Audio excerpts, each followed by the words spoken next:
warahmatullahi wabarakatuh. Bapak dan Ibu serta saudara-saudara pemuda-pemudi Islam jamaah salat zuhur Masjid Raya Syekh Ahmad Khatib Al-Minangkabawi Provinsi Sumatera Barat yang hadir pada siang hari ini, yang kami hormati, yang kami muliakan. Sebagaimana biasanya, sebelum kita mengumandangkan iqamah, kurang lebih 15 menit ke depan kita mendengarkan terlebih dahulu tausiah zuhur dari guru kita, sembari menunggu saudara-saudara kita yang sedang berwudu atau yang sedang menuju masjid raya ini untuk ikut sholat zuhur berjamaah. Pada siang hari ini yang akan memberikan tausiah zuhur adalah yang mulia Al-Ustaz Haji Akmaluddin SAG MAG Tuanku Labai Mudo. Alhamdulillah beliau telah bersama kita di ruangan masjid raya ini.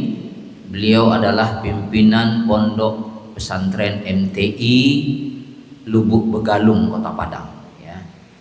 Jadi kehadiran beliau kita ucapkan banyak terima kasih. Bapak dan Ibu serta saudara yang kami muliakan, marilah kita dengarkan secara bersama tausiah zuhur yang disampaikan oleh Al-Ustaz Haji Akmaluddin SAG MAG Tuanku Labai Mudo. Kepada beliau dengan segala hormat kita persilahkan. Sekian dari kami, wassalamualaikum warahmatullahi wabarakatuh.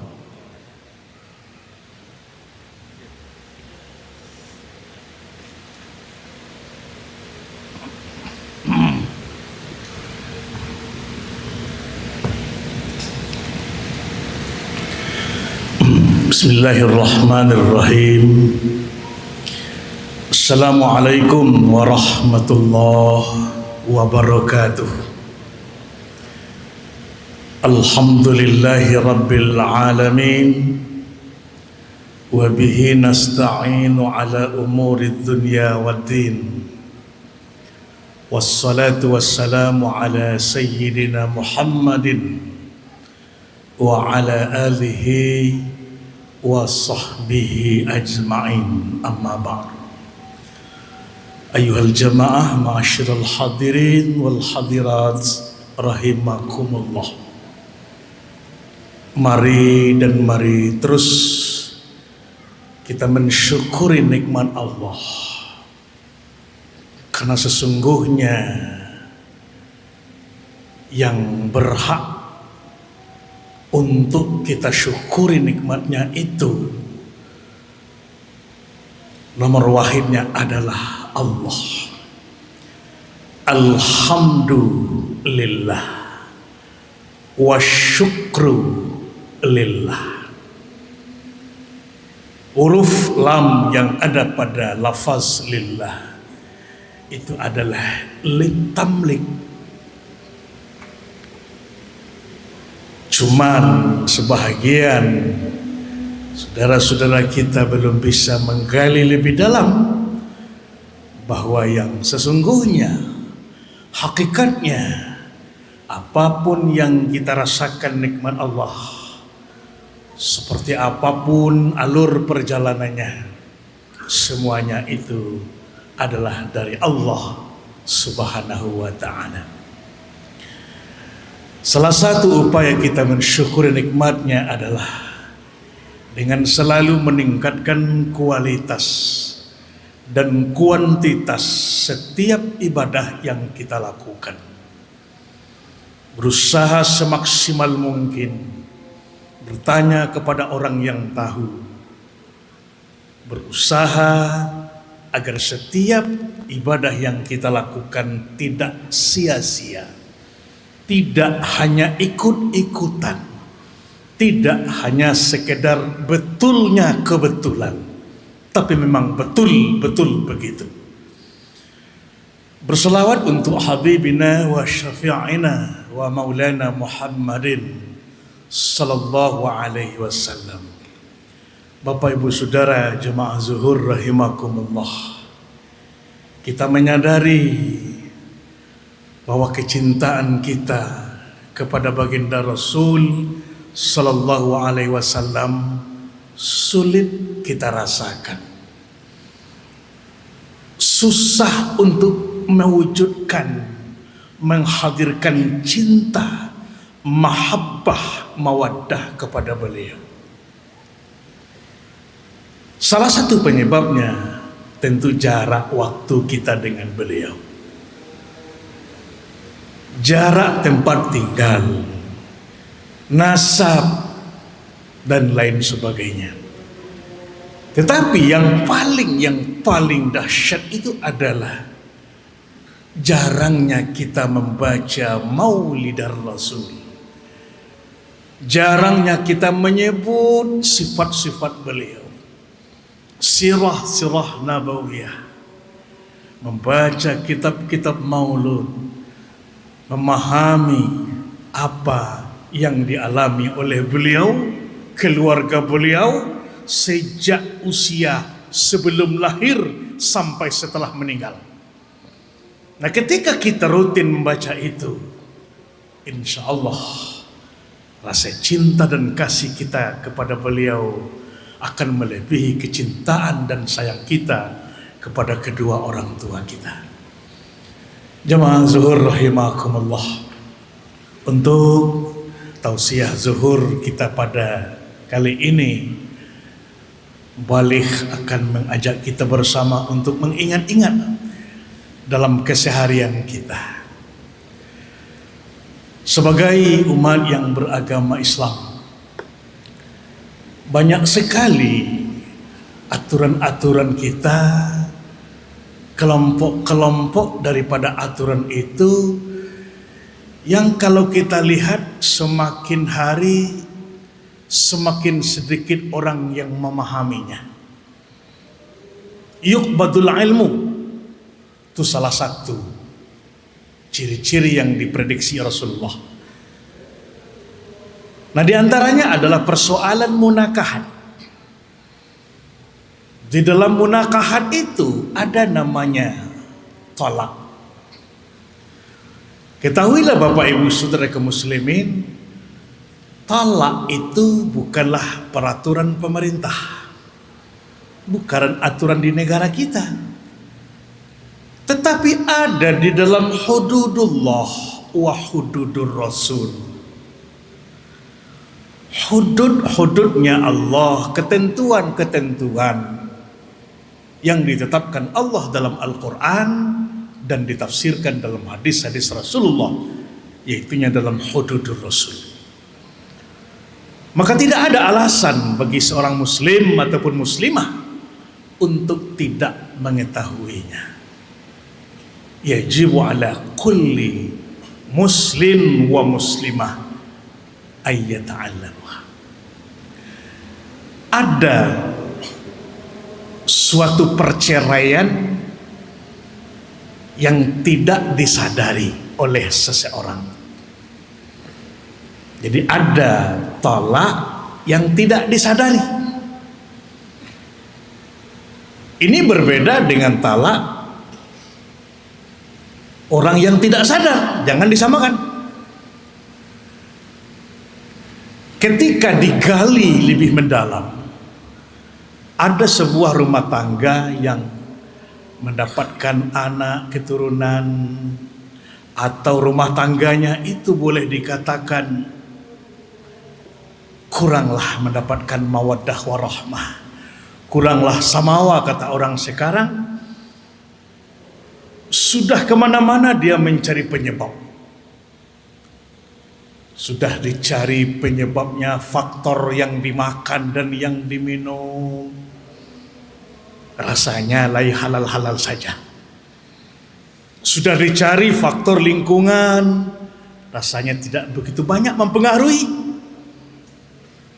Tetapi mereka lupa satu hal, yaitunya mencari faktor penyebab itu dalam hubungan mereka sebagai suami istri.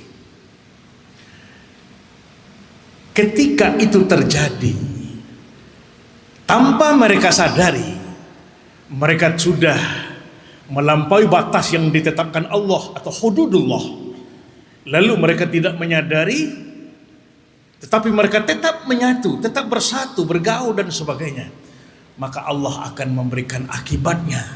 Salah satunya dengan mengangkat, mengambil samawa dalam diri keluarga itu sendiri. Apa itu talak ataupun cerai yang tidak disadari? Jemaah zuhur rahimakumullah, ada dua jenis lafaz talak itu di dalam kajian fikih kita. Yang pertama namanya lafaz sorih ataupun yang disebut dengan talak sorih. Yang kedua talak kinayah. Talak sorih adalah kalimat tolak yang diucapkan oleh suami langsung kepada istrinya dengan memakai kata-kata khusus. Apakah kata tolaktuki atau anti tolikun atau faraktuki dan lain sebagainya. Ada kalimat-kalimat khusus, ada kata-kata khusus. Seandainya diucapkan oleh seorang zauj kepada zaujah, maka mereka sudah dinyatakan bercerai. Ini tidak tergantung kepada niat.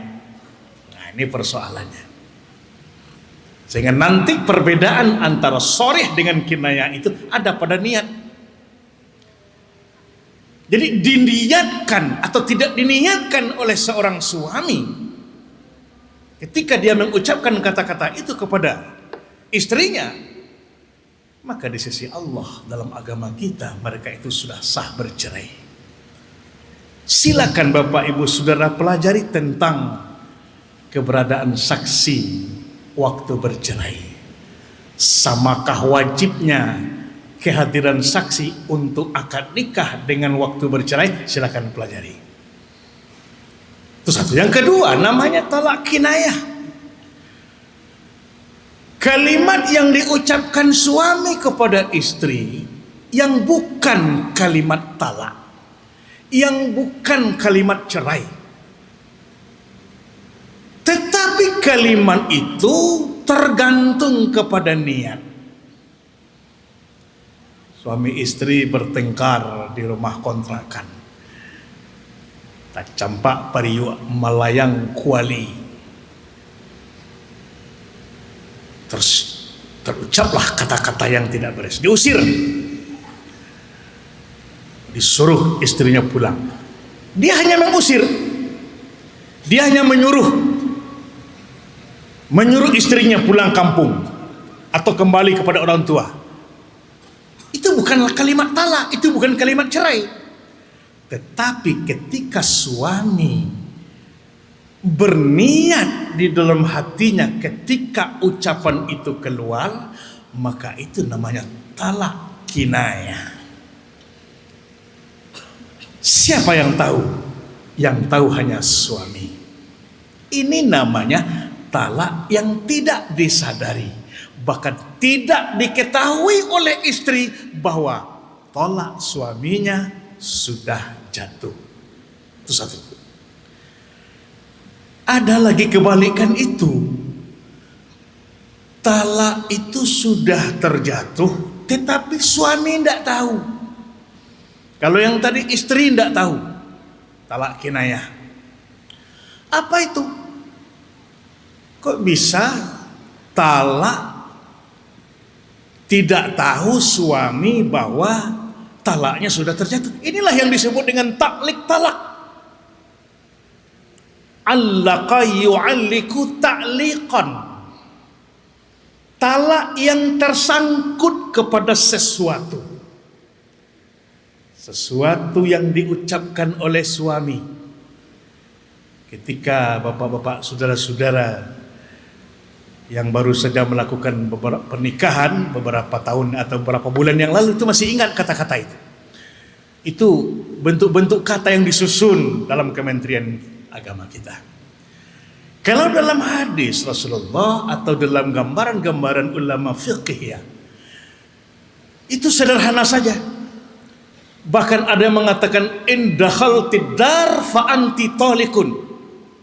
Kalau kamu pergi ke rumah itu, talak saya jatuh. Atau bahasa awaknya mungkin saja bisa suami mengecek ke bininya, kalau kamu makan gulai jariang, jatuh talak abang cie. Jadi jatuh hanya talak suami kepada istri, tersangkut kepada nan diucapkan dek suami. Kalau kau makan gulai jariang, keciknya ke bininya, jatuh talak abang cie. Bininya pa irisan kalau buat bayo, kiranya gulai jariang kau bagai jele lo rasoi. Lapi salah. Otomatis saat itu tahukah suaminya? Ndak, suaminya bakal aja. Bininya perisan. Nyelapi gulai jari yang 2 atau 3. Padahal itu ditaklikkan oleh suaminya beberapa hari atau beberapa bulan, bahkan mungkin beberapa tahun yang lalu. Makanya ketika taklik talak yang diucapkan itu harus lengkap dan sempurna. Jemaah zuhur rahimakumullah. Menurut saya hal ini jarang sekali dipahami oleh mereka-mereka, apakah di usia pranikah atau sudah menikah sekalipun, atau yang sudah lama menikah juga jarang. Nah, ketika hal ini dilanggar aturan-aturan agama kita, mereka tidak menyadari, ya, seandainya tidak talak rajai, tidak dua lagi yang sudah diucapkan, ndak boleh babaliak sabananya lain, tapi mereka bersatu juga karena mereka tidak menyadari. Ikulah nan dikecekkan dek nantu tu awak dahulu, bazina dalam kulambu, bazina di rumah mentuo, bazina di kamar pengantin. Apanya yang berzina? Hubungan mereka itu tidak halal. Mereka tidak tahu, apalagi orang. Inilah hal yang perlu kita jaga. Mudah-mudahan Bapak, Ibu, saudara kaum muslimin, anak cucu kita, anak menantu kita, ketika mereka ada perbedaan pendapat, berselisih, bertengkar, ya, sekali-kali jangan terlanjur mengucapkan kata-kata yang demikian. Karena bak kecil orang tua wak bagarahnya menjadi apalagi serius. Ya, onyo ndak disengaja pak, sama aja. Onyo sedang emosi pak, ada pula kajiannya. Emosi yang bagaimana, yang talaknya itu ndak sah. Yang namanya talak sudah pasti karena emosi. Ya, kok sayang ke bini ndak talak ke dia gia dong, lanjut ke ditambah. Itu kan dia emosi mengkotalak dia ya. Amanya sah sudah itu. Jangan terjadi cah talak, cah carai, cah talak, cah carai. Sanjo harinya lah pulang lah walia. Ada jodoh nomor itu. Ya fa'tabiru ya ulil absar la'alakum tuflihun. Ila liqa' ma salam. Assalamualaikum warahmatullahi wabarakatuh.